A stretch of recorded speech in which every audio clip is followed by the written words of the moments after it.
project, which I know for some designers is like unthinkable. Hey guys, welcome back to my channel. My name is Nikki. I post about all things tech and design. You are currently watching the second installment of my Design Diary series. This is a new series that I started a few months ago on my channel where I take you through a little day in my life as a 24-year-old freelance graphic designer working primarily with content creators and influencers. On the agenda for today, I have some client work. We're going to be working on some Valentine's Day Instagram story graphics. And then I also have a really fun YouTube branding project for my portfolio that I'm working on right now. So really excited to make some progress on that, and then kind of working on all of the brand collateral for that, logo variations, color palettes, email newsletter designs, all the fun things. I'm gonna hop right into all of that after I take this little guy for a walk and get some coffee.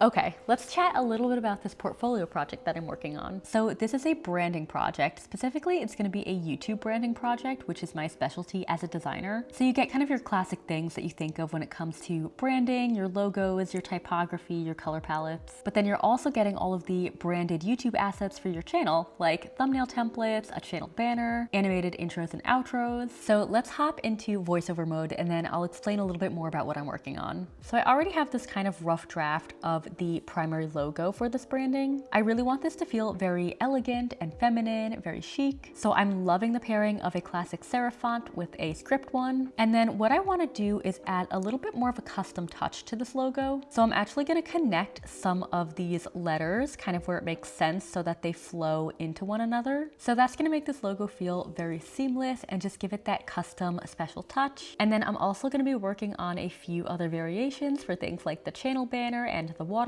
I also want to make some really nice mock-ups for these logos, so I'm going to bring them into Photoshop and add some nice embossing just to give it some texture and really bring it to life and add that nice elegant feel that I want for this branding. I'm going to work on those and I will check in with you guys in a little bit when I've made some progress.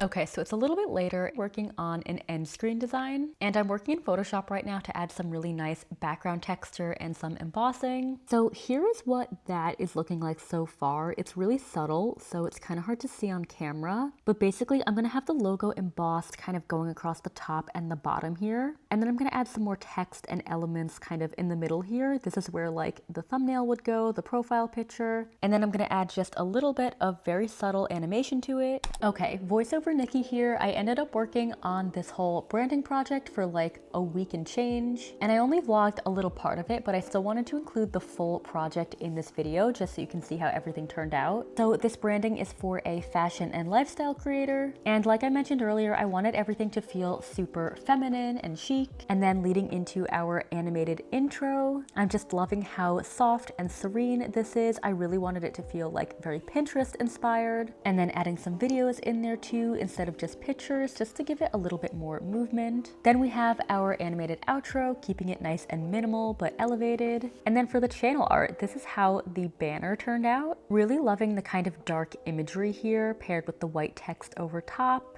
And then I'm obsessed with how these thumbnails turned out. Also made a little email newsletter design for a newsletter called The Weekly Style Fix. But yeah, that is how this full branding turned out. I'm taking a break and I decided to make some cookies just from the tub. I am definitely not a baker, but I just wanted to do like a really cute and cozy activity. Things like that help me so much this time of year. I am definitely a spring and summer girl, so anything I can do to add a little bit more magic to the winter, I will do. It's also only a little after 6 p.m. and it's already dark out, which happens every single year, and I like never seem to get used to it. So I'm mostly done with designing for the day. I do have a little bit of client work I want to do though. Like I mentioned earlier, I have some Valentine's Day graphics to design. Valentine's Day is a really fun holiday to design around because I get to really lean into like girly design and like all the pinks and blush tones and lace and hearts and everything. Like even if my client's branding is normally a little bit more neutral, I can take that more neutral branding and just kind of add that Valentine's Day flair to it, which is really fun. I think this one's a little little bit too big. I'm gonna break it in half. So I'm going to finish this up and then get back to designing, and I'll talk to you in a little bit. This is my little work from home outfit of the day. Literally so simple, just wearing this tank top and sweatpants from Amazon. And then I have my little slippers, they were a gift. And then I just have my everyday gold jewelry. This is from Target. These are also from Amazon, I think. I actually love these sweatpants. They've kind of become my like go-to sweatpants, especially for like working from home. I have them in like 4 different colors.